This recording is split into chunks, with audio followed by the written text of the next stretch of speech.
बिस्मिल्लाहिर्रहमानिर्रहीम। कल press conference सुनी है जनाब डीआईजी साहब की, फैसल कामरान साहब की। काफ़ी वहाँ पे हुल्लड़बाजी भी हुई और सारा कुछ हुआ। अपार्ट फ्रॉम, जब उनसे एक क्वेश्चन किया गया, why this case is not handled by CCD, चरण पुलिस इसे क्यों डील कर रही है, तो उन्होंने एक रटा रटाया जुमला बोला कि जिससे मुझे समझ आई या तो ये कौम बेवकूफ़ है या फिर ये कौम को बहुत बेवकूफ़ समझते हैं, या इस्टेब्लिशमेंट, सियासतदान, ब्यूरोक्रेसी, लॉ इन्फोर्समेंट एजेंसीज ये को बहुत ही शातिर हैं या अपने आप को समझते हैं। उन्होंने एक घुमा के ना मामला, क्योंकि वहाँ पे एट दैट टाइम वो रिपोर्टर्स थे, उनके सामने एक बात की, हालांकि ये बात सोशल मीडिया पे भी आई और मीडिया के ऊपर भी आई, जो उनकी कॉन्फ्रेंस थी। उनसे जब ये क्वेश्चन किया गया कि ये मैटर जो है सीसीडी हैंडल क्यों नहीं कर रही, बिकॉज इसके अंदर रेप भी है, इसके अंदर रैंसम का जो है किडनैपिंग फॉर रैंसम भी है, तो उनका जवाब ये था कि आल दो 365A kidnapping for ransom the extortion of money and property so and so, जब उसे पढ़ेंगे, वो मैं शॉर्ट में रैंसम का कह रहा हूँ, ये सीसीडी के हदूद में आता है, वो डील करता है। बट जहाँ शेड्यूल ऑफेंसेस आ जाएं एंटी रैप एक्ट के अंदर, और उसके अंदर एक SSIOU पड़ा हुआ है, उसके अंदर ये केस जो है वो लाहौर पुलिस देखेगी।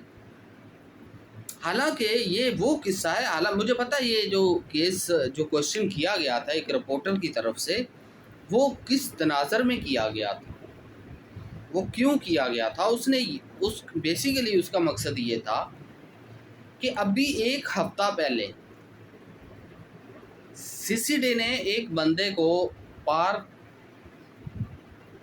लगाया है, और जिसे कह लें कि इनकाउंटर किया है सीसीडी ने मुंतहा सरगोदा के अंदर, मुंतहा नामी एक बच्ची के रेपिस्ट को, वो सीसीडी ने हैंडल किया और विद इन 24 आवर्स उसे इनकाउंटर में मार दिया गया। उसके बाद क्या हुआ, मेडिकल आया एंड डीएनए आया, मैच किया सो नहीं किया, वो I am not going that in detail.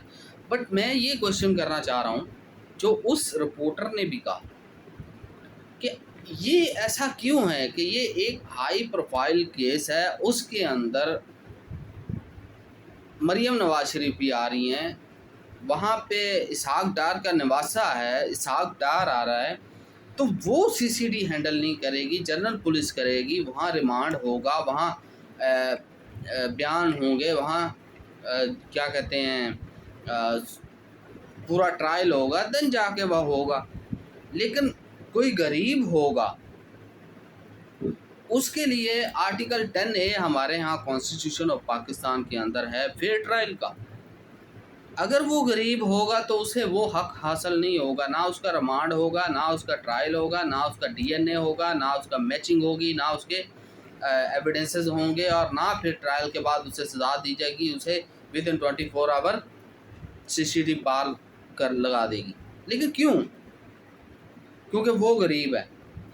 लेकिन यहाँ पे क्योंकि इसहाक डार का नवासा इन्वॉल्व है, उसके करते धरते और साथ उसके चमचे खर्चे हैं, दोस्त यार कह लें, वो हैं, लेकिन इसलिए ये केस जो है ये रिमांड भी होगा, ट्रायल भी होगा, सो एंड सो।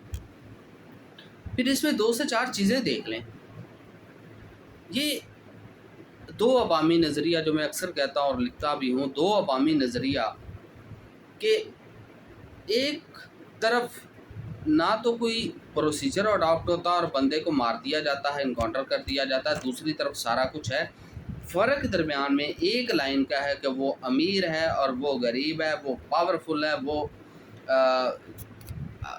अंडर कह लें कि अंडर रेटेड कह लें, जो भी कह लें, गरीब है, जो भी, जिसके पास कोई पार नहीं है।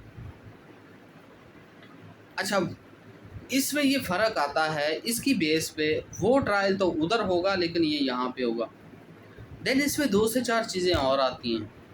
मैं आज आपको प्रेडिक्ट कर देता हूँ, इस केस का कुछ भी नहीं बनना, इस केस का कुछ भी नहीं बनना। लेडीज़ का मेडिकल हुआ, 164 हुआ, लेडीज़ अपने मुल्कों में चली गई। अब ये केस आगे आएगा, बेल्स होंगी, ट्रायल्स होंगे, ट्रायल्स में अदम शहादत पे ये उड़ जाएगा, क्योंकि ना तो वो लेडीज़ आएंगी वापस शहादत देने के लिए और ना ही सारा कुछ बताने के लिए आएंगी। और जाते जाते वो फैसल कामरान साहब कह रहे थे कि झंडा लेके गई हैं, वो झंडा तो खुद लेगी है, डंडा आपको देगी है, ये याद रखिएगा। इस पूरी कौम को देगी हैं कि गरीब के लिए कुछ और होगा और अमीर के लिए कुछ और होगा, लिहाजा बतौर गरीब आपको बच के रहना है ऐसे किसी भी चीज़ से जो आपको इनके हवाले कर दे। ठीक है, अमीर है तो करें, खुल के करें, चाहे वो शाहनवाज का केस हो, नबील गुमोल का भतीजा हो, जस्टिस आसफ का बेटा हो 2 बंदे मारने वाला, रेमंड डेवस हो, और फिर उसके बाद ये सागडार का नवासा हो। जुर्म करें, जुर्म इनके लिए और अय्याशियाँ भी इनके लिए हैं, सहूलतें भी इनके लिए हैं, इन्होंने बच जाना होता है। आप और मैं बतौर गरीब एक बात याद रखिएगा, जुर्म के नज़दीक भी ना जाइएगा, क्योंकि ये मुल्क भी उन्हीं का है और जस्टिस भी उन्हीं के लिए है।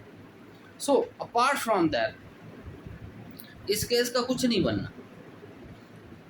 जहाँ शुरू से ही यही डिस्पैरिटी आ रही है, अमीर गरीब का और पावरफुल का और पावरलेस का ये इम्तियाज़ आ रहा है, वहाँ आपको आगे भी यही होना है कि ये सब बच के निकलेंगे। आपको एक बात याद होगी कि इसी का बाप $1 अरब हारा था दुबई के अंदर क्रिप्टो करेंसी के अंदर, और ये 15-16 साल का बच्चा या 18 साल का बच्चा करोड़ों की डीलें कर रहा है। पैसा कहाँ से आया? और वो आया इसलिए कि वो इसहाक डार का नवासा है और ये इनकी 5 जो उंगलियां ना वो घी में होती हैं। सो इसमें ये याद रखिएगा कि इस केस का कुछ नहीं बनना, कुछ भी नहीं बनना। गरीब के लिए ये मुल्क के अंदर कानून है, अमीर के लिए नहीं। यहाँ सारे लॉ जो हैं वो गरीब के ऊपर अप्लाई होते हैं, अमीर के लिए नहीं है। लिहाजा सोच समझ के कुछ स्टेप लिया करें। बाकी रही बात इस पे, इन पे, तो ये तो सिरे से इतवार भी नहीं। और फिर एक और क्वेश्चन आता है मेरे जहन में, खुद एक बंदा एक FIR के अंदर नामजद है और वो अभी तक इस्तीफ़ा देने के बजाय प्रेस कॉन्फ्रेंसें कर रहा है। अजय साहब ने FIR करवाई हुई DIG के ऊपर, जिस पे बात करवाने पे फोर्स था। उसे इस्तीफ़ा देना चाहिए था, उसे घर बैठना चाहिए था। वो प्रेस कॉन्फ्रेंसें करके आके दूसरों को बता रहा है कि क्या सही और क्या गलत है। ये तो होता है यहाँ पे, यह पावर है ना, पावर है। तो बेहतर है कि आप बच के रहें इस चीज़ से, बाकी छोड़ें।